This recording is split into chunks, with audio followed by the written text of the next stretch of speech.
धन धन सतगुरु तेरा ही आसरा। कल हमने ग्रंथ में यहाँ तक पढ़ा था कि सभी फकीरों ने संप्रदाय की चार दीवारी में यह फैसला लिया था कि शम्स तबरेज़ को शीघ्र ही मरवा दिया जाए। उस समय के बादशाह, काजी, मुल्ला और धर्म संप्रदाय के फैसले को खुदा का हुक्म समझते थे। जब काजी व मुल्लाओं ने बादशाह को यह बात समझाई कि संप्रदाय के कानून के अनुसार तबरेज़ ने कुरान शरीफ की निरादरी की है, इसने अपने आप को भगवान सिद्ध किया है, इसलिए यह काफिर है। इस गुनाह के बदले शम्स तबरेज़ की जीते जी खाल उतार लेना ही कानूनी तौर पर इस अपराध की यथा योग्य सजा है। बादशाह ने हुक्म दिया कि तुरंत ही शम्स तबरेज़ की खाल उतार दी जाए। बादशाह के हुक्मानुसार जल्लादों ने खुरपियों आदि से उनके शरीर की खाल उतारने की बहुत कोशिश की, लेकिन असफल रहे। अंत में तबरेज़ साहिब बोल उठे, यदि तुम्हें मेरे शरीर की खाल की इतनी ही आवश्यकता है तो मैं खुद ही इसे उतार देता हूँ। इतना कहकर तबरेज़ ने अपनी खोपड़ी की खाल को पकड़कर एक झटका दिया और खाल शरीर से उतरकर अलग हो गई। इसका वर्णन एक कव्वाली में भी आता है। प्रेमी प्रेमी हर कोई कहंदा, प्रेम कमावे कोई कोई, आशिक आशिक हर कोई आखे, खल लुहावे कोई कोई। आशिक मौत से हमेशा बेपरवाह रहते हैं, उनको ऐसी तकलीफ़ों का रत्ती भर भी दर्द नहीं होता। कबीर साहिब को मरवाने के लिए संप्रदाय वालों ने यह फैसला किया कि उसके शरीर को जंजीरों में जकड़ के किसी पहाड़ से लुढ़का दिया जाए। जल्लादों ने इस हुक्म की पालना की और कबीर जी को जंजीरों में जकड़कर पहाड़ से लुढ़का दिया। दुनिया की कोई भी ताकत भगवान के सच्चे प्रेमी भक्तों को दुख तकलीफ नहीं पहुंचा सकती। यह देखकर सभी हैरान हो गए कि कबीर साहिब पहाड़ से लुढ़कते हुए भी सही सलामत जमीन पर आ खड़े हुए। इस तरह की घटना भक्त नामदेव जी के साथ हुई। संप्रदाय के लोगों ने अपने अस्तित्व को कायम रखने के लिए भगवान के सच्चे प्रेमी संतों को बहुत दुख दिए।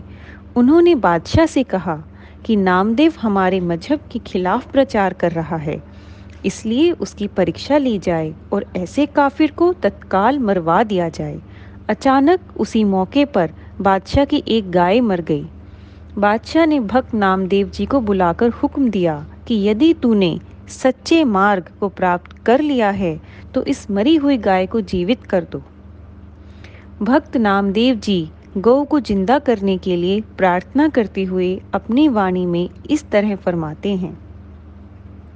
नामा प्रणवय सेल मसेल, गौ दुहाई बछरा मेल, दूध दूह जब मुटकी भरी, ले बादशाह के आगे धरी। बादशाहू महल मही जाई, औघट के घट लागी आई। काजी मुल्ला बिनती फरमाई, बखसी हिंदू मैं तेरी गाई। नामा कहे सुनहु बादशाह, यही कुछ पतिया मुझे दिखाई। मरी हुई गाय को जीवित देखकर संप्रदाय के लोग ईर्ष्या में जल उठे। उन्होंने बादशाह को फिर सुझाव दिया कि नामे के पास कोई जादू है, आपके राज्य को इससे खतरा है, इसलिए ऐसे दुश्मन को मरवा देना ही ठीक है। इस पर राजा ने भक्त नामदेव को रस्सों में बांधकर खूनी हाथी के आगे फेंक दिया। महावत के लाखों यत्न करने पर भी उस खूनी हाथी ने भक्त नामदेव को छुआ तक नहीं, बल्कि उसके चरणों में नमस्कार करके चिंघाड़ता हुआ जंगल की तरफ भाग गया। मालिक के सच्चे प्रेम ने अपने नाम की लाज रखते हुए अपने प्यारे भक्त नामदेव जी की शान को और ऊंचा कर दिया। भक्त प्रहलाद पिछले जन्मों से ही मालिक की भक्ति में रंगा हुआ था, लेकिन उसका पिता हिरण्यकश्यप, जो असुरों का राजा था, भगवान का सख्त विरोधी था। जब उसे यह पता चला कि उसका पुत्र ही राम की भक्ति में लगा हुआ है तो वह बहुत क्रोधित हुआ। उसने अपने पुत्र को राम की भक्ति करने से रोकने के लिए अनेक यत्न किए, परंतु प्रहलाद ने राम नाम सिमरन का हठ नहीं छोड़ा। क्योंकि उसने अपने अंदर इस सच्चाई को प्राप्त कर लिया था कि जगत का पालन करने वाला मेरा पिता नहीं बल्कि वह परमेश्वर है जो दोनों जहानों का मालिक है और वही सारी सृष्टि का आधार है। इस पर हिरण्यकश्यप ने अपने पुत्र भाव की परवाह न करते हुए प्रहलाद को जल्लादों के हवाले कर दिया। कभी उसे भयानक सांपों से डसवाने की कोशिश की गई, व कभी मस्त हाथी से कुचलवाने की कोशिश की गई। कभी उसे पहाड़ से गिराया गया और कभी आग में जलाया गया, परंतु प्रहलाद का बाल भी बांका न हुआ, बल्कि हर बार वह मुस्कुराता हुआ भगवान की भक्ति में लीन ही रहा। अंत में हिरण्यकश्यप ने एक लोहे के थंब को गर्म करके प्रहलाद को उस थंब को कस के पकड़ने का हुक्म दिया। प्रहलाद एक नादान और मासूम बच्चा था। उसके दिल में मालिक का सच्चा प्रेम था। परमात्मा ने उस भक्त के विश्वास को दृढ़ करने के लिए चींटी का रूप धारण किया। थंब के ऊपर चींटी चलती देखकर प्रहलाद ने थंब को दोनों बाहों से कसकर पकड़ लिया। भगवान और कहर का बैर है, मालिक तो प्रेम का भंडार है। भगवान और कहर का बैर है, मालिक तो प्रेम का भंडार है। वह बेअंत, बेपरवाह और प्रण का सदा ही सच्चा व पक्का है। लेकिन प्रेम की इस हकीकत को मालिक का कोई सच्चा प्रेमी ही जान सकता है। सधना परमात्मा का एक सच्चा प्रेमी हुआ है। दुनिया के निर्दयी लोगों ने सधने के प्रेम की परीक्षा ली और उसे जीवित ही दीवारों में चिनवा दिया गया। सधने के चेहरे पर जरा सी भी उदासी नहीं थी। उसने हंसते हुए प्रेम के मार्ग में अपने शरीर का बलिदान दे दिया। ध्रुव भक्त की कहानी आज सारा जगत पढ़ता व सुनता है। ध्रुव अपनी माता के ममता भरे उपदेश से प्रभावित होकर दुनिया के सृजनकर्ता परमात्मा की खोज में घने जंगलों की तरफ चल दिया। ऋषि नारद जी ने उसे भक्ति मार्ग का उपदेश दिया। ध्रुव ने नारद जी के उपदेश द्वारा पूर्ण विश्वास और श्रद्धा से कठिन तपस्या की। ध्रुव की श्रद्धा और प्रेम पर मोहित होकर स्वयं परमात्मा को प्रत्यक्ष दर्शन देने पड़े। इसी तरह फरीद जी ने जंगलों में भूखे रह रह कर तपस्या की। प्रेम कमाना कोई आसान बात नहीं है। यह तो किसी बिरले शेर मर्द का काम है। जो कोई मर्द शूरवीर अपने तन मन धन से बेपरवाह होवे, वह ही प्रेम रस के आनंद को प्राप्त कर सकता है। परमात्मा के साथ सच्चा प्रेम कोई बिरला ही कर सकता है। इस प्रेम को उपजाना तथा मंजिल पर पहुंचाना बड़ा ही मुश्किल है। पिछले समय में मालिक के प्रेमियों ने प्रेम के इस मार्ग में इतनी दुख तकलीफें झेली जिनको सुनकर दिल कांप उठता है। बेशक इस युग की मर्यादा के अनुसार मालिक की प्राप्ति का केवल एक ही मार्ग मालिक का सच्चा प्रेम है, जिसके द्वारा आत्मा मालिक से मिलाप कर सकती है। परंतु इस कलयुग का प्रभाव बहुत प्रबल है। जीव दिन रात बुरे कर्मों व पापों में ही मस्त हुए पड़े हैं। इसलिए मालिक ने उतनी ही प्रेमी भक्तों के लिए विशेष छूट भी की है। उस अकाल पुरुष परमात्मा ने बेअंत आत्माओं को नरकों में दुख तकलीफ झेलते देखकर इस युग में अपनी खास दया मेहर का भंडार ही खोल दिया है। पिछले युगों में जीव लाखों वर्ष तक तप आदि कठिन साधना करके भी मालिक को नहीं मिल सकते थे। इस घोर कलयुग में जीव केवल सच्चे नाम का सिमरन करके और मालिक के साथ सच्चा प्रेम जोड़ के बिना किसी कष्ट और कठिन तपस्या के उस मालिक को प्राप्त कर लेते हैं। इतिहास इस बात का प्रमाण देता है कि युगों युगों से स्त्री जाति भी किसी तरह ईश्वर भक्ति में कभी मर्दों से पीछे नहीं रही।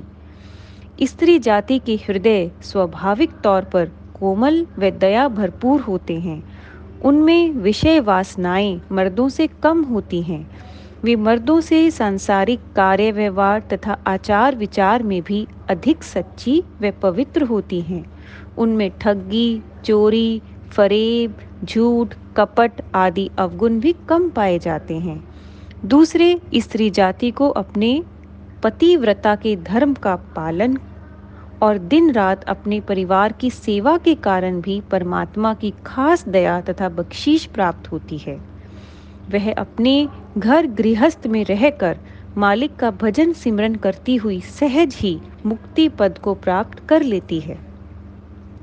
स्त्री जाति में से कितनी ही स्त्रियों ने मर्दों से भी अधिक बढ़ चढ़कर परमात्मा का सच्चा प्रेम कमाया और प्रभु की प्रेम भक्ति के कारण संसार में प्रसिद्ध हुई। जिस तरह मीराबाई, सहजोबाई और दयाबाई के नाम मालिक के उच्च कोटि के भक्तों में गिने जाते हैं। प्रभु की सच्ची भक्तनी मीराबाई हर रोज अपने घर वालों से छुपकर भक्त रविदास जी के सत्संग में जाया करती थी। राणा को यह बात बिल्कुल पसंद नहीं थी। उसने सोचा कि मीरा कहाँ जाती है और वहाँ जाकर क्या करती है यह देखना चाहिए। एक दिन राणा मीरा के पीछे जाकर उसके पैर की खड़ाव उठा लाया। सत्संग की समाप्ति पर जब मीरा घर आने लगी तो वहाँ पर एक खड़ाव देखकर सब कुछ समझ गई।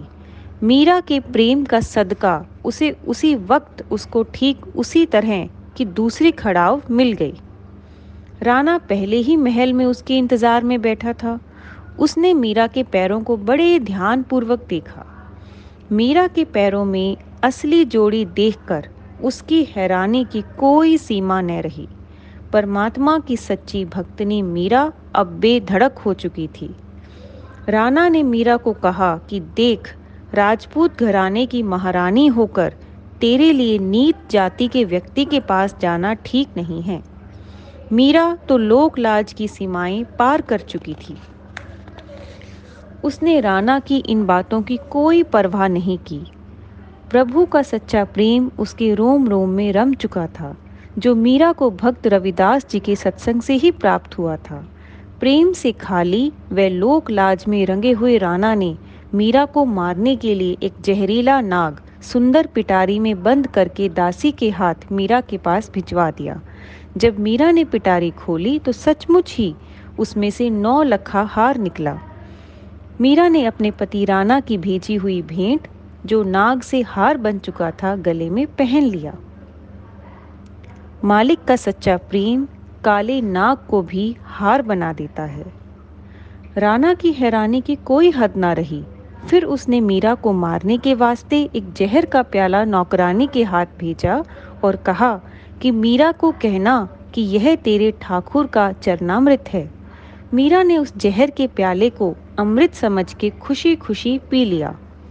मीरा के सच्चे प्रेम ने उस जहर को भी सचमुच अमृत बना दिया। सृष्टि के सृजनहार और संहार करने वाले मालिक ने यह अधिकार किसी को नहीं दिए। राणा ने मीरा को मारने के लिए बहुत कोशिशें की, परंतु वह किसी में भी सफल न हो सका। धन धन सतगुरु, तेरा ही आसरा।